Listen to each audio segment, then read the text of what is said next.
Don't engage alone. We do this together.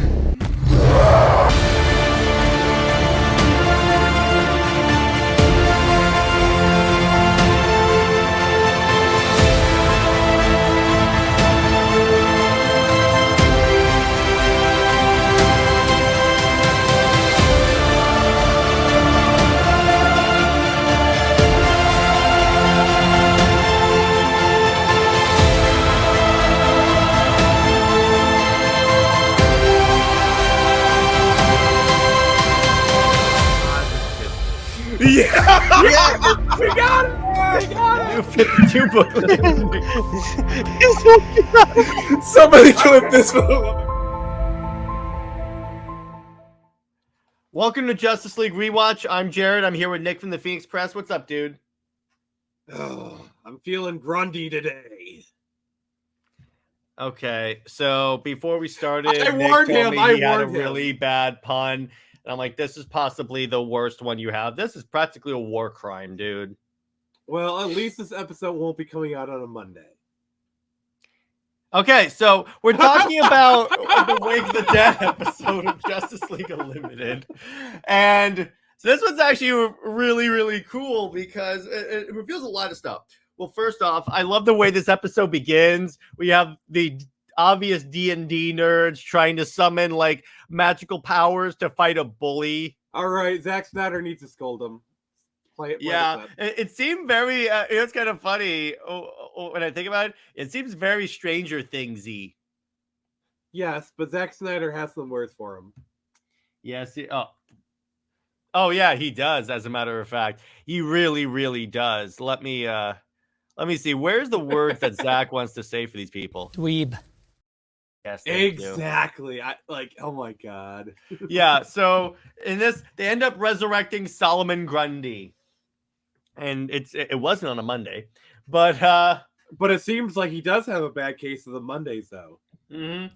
And what's really funny about this, go off of that. I'm milking it. You know what's hilarious? That very much goes into this episode. Kind of shows off really the very Hulk origin for the Hulk inspiration, because he's basically just smashing stuff. And Grundy? Smash. Yeah, I know. I'm sorry. I love that moment, especially like Hulk gets like that smile, like, oh, like, yeah. And by the way, fun fact, this episode pays homage to the old Marvel superheroes as the Outsiders team, the Defenders. In the comics, the Defenders include Doctor Strange, Clea, the Hulk, Nighthawk, and Submariner, and the Silver Surfer, among others. The respective counterparts are Dr. Fate, Inza, Solomon Grundy, Hawkgirl, Aquaman, and Mazo. A similar homage team was assembled in the Terra Beyond.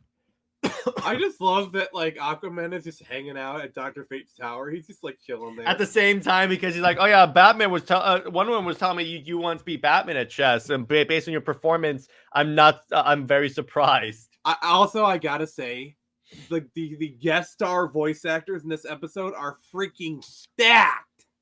Yes. Oh, and by the way... No, I gotta say it. So, Vixen is played by Gina Torres, if you're a Firefly fan. I knew that voice sounded familiar. And Amazo is played by Robert Picardo. Star Trek Voyager is Robert. So, like, Robert Picardo was an AI doctor. So it's like, not the first time he's played artificial intelligence. Oh, he's the doctor from Voyager. Okay. I'm sorry, but I was like, I recognize that voice. Like, oh. Oh, and by the way, do you know who voiced Solomon Grundy in this episode? I'll give you a hint. If he had his way, Batman would be with Batgirl. Wait, I voiced it? You voiced it? You voiced this episode? Like a panther. Jared, you voiced Solomon Grundy? No, it's Bruce Timm, the bane of my existence, pun intended. You mean the Solomon Grundy of your existence? Yeah, exactly. And this episode, by the way, I'm going to give you a spoiler for my rating. First. I'm going to give you a rating for my a spoiler for my rating. It's going to get 2 extra points since Jennifer Hale voices 2 characters in this episode. Double the hail, double the fun. Yeah, exactly. So, and this episode also kind of introduces the old the sort of relationship, like love triangle with Jon Stewart, Vixen, and Hawkgirl that would continue at the end of the series to the sequel comics that came out like long after the show ended. And what's cool about I like, so this is basically Hawkgirl dealing with like I don't want to say trauma, but it's basically the guilt of what happened at the end of Starcross, and she's trying to figure out who she's meant to be, because she's not a Thanagarian anymore since her right to be a Thanagarian was taken away, and she's not a Justice Leaguer. We'll find out later, like that's not necessarily true, but because she feels like no one trusts her. And but and what was interesting about this one is that I liked how she dealt with like that whole issue. So Nick, what did you think about Hawkgirl's arc in this episode? I thought it was pretty good. I like kind of her conflicting nature. I like how Dr. Fate's there to help her. It was really nice seeing Jennifer Hale's character again. You know, always a pleasure. And yeah, exactly. And yeah, so that was cool. Particular like when she so Hawkgirl shows up. The team Fate shows up to help the Justice League fight Amazo. That'll be interesting to fight Grundy. And Hawkgirl saves a mother and her daughter from falling out of a car. This will come out later. And I love it when she shows up and Superman goes, "Okay, we'll hit him with a wave of heavy guns. You mean the Fate, myself, and the android." And then he turns to Fate. "You let him out of the tower?" And then Fate goes, "Do you really think he would have stayed if I told him to?" Also, I love when it gets out. It's like, "Do I look okay?" Yeah, I love that. "Are you okay? Do I look okay?" That's great. Oh my god, yeah. And yeah, I love that. I also love the Aquaman using a squid to like an octopus to like hold the. He called on Topo.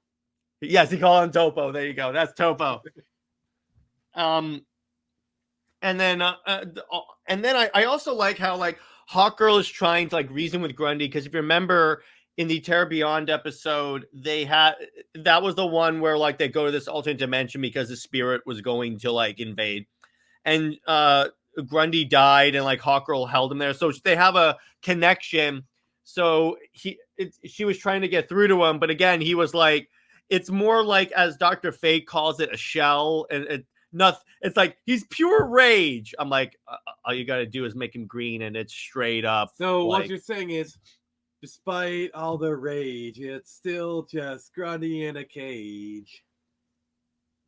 So then Hawkgirl knocks him into the sewers, and then she has to go like deliver the killing blow, and she's like, "Okay, I know what you want."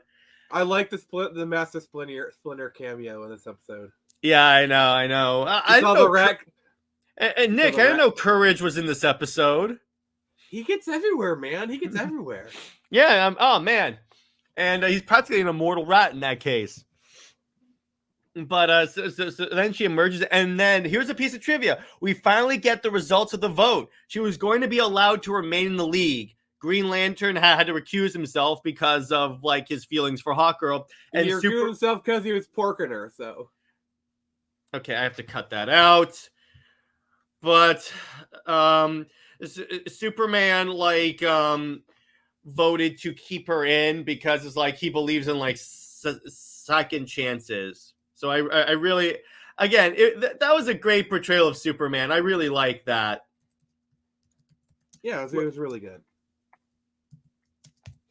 And yeah, so I like that. And in terms of again, it shows that like Hawkgirl, it shows that Hawkgirl was impulsive and had to leave, which, okay, that was an interesting left over on the court. And then I love where the crowd like turns on her, except for the mother and daughter that she saved. Well, you kind of tend to be a little bit grateful when you save your daughter. Yeah, and then I love the ending shot. She like walks off into the sun. Hello, Zack Snyder was the blueprint. Well, this came out like long before. I mean, to me, the symbolism that I got is the entire Justice League is walking into the light. Yes, what happened, Nick, is that Zack Snyder actually owns a time machine at his place. He went back in time and planted the seeds. He became an intern at Warner Brothers, and he planted the seeds of all this stuff in Bruce Timm's head. Oh my And then Bruce God. Timm ignored it, and then it went to Paul Dini's head instead because Paul Dini was more receptive. I don't know this guy. I don't know Who him. are you pointing to? You're pointing to like Ayer at that point, dude. Yeah, I don't know this guy. I don't know him. I don't know. Yeah. Like, so in terms of more trivia, by the way, this episode is the only time that Dr. Fate refers to Amazo by name. The other times he refers to him as an android. And what I also love is in the comics, Solomon Grundy has died multiple times. Each time he comes back with a vaguely different personality, various levels of intelligence, strength, and power. The way Grundy appears in this episode contrasts his previous appearance, similar to the comics in that way. And also, what's actually really cool about this is, according to Dwayne McDuffie, the plot couldn't be resolved by John Jones going into Grundy's mind because the version of Grundy didn't have a mind or a soul. What audiences saw in the episode title was the lifeless corpse of a friend. McDuffie also suggests that following this logic, Shiera didn't kill Grundy, stating that if they had believed that there was any spark of life in Grundy, they would have fought to preserve it, just as Superman did in The Terror Beyond. So she didn't kill him because he wasn't alive. That was just a shell. I still feel like there was some bit of Grundy in her because, like, in the sewer when he looked up at her and she said it's just gonna take a minute, I feel like he knew. Yeah, I love how this whole episode is basically Old Yeller. They literally named it too, and I love where like she goes. Here we go. Shiera refers to John's favorite movie as Old Yeller, a fact also referenced in Justice League Hearts and Minds and subsequent Justice League Unlimited episode Hunter's Moon. The movie and the book of Richard Space follows the events of a farm boy and his beloved dog, and ends with the dog contrasting rabies and being filled with blind, mindless rage, forcing the boy to put him down to end his suffering. So, actually, yeah, it's basically Justice League Old Yeller. Yeah.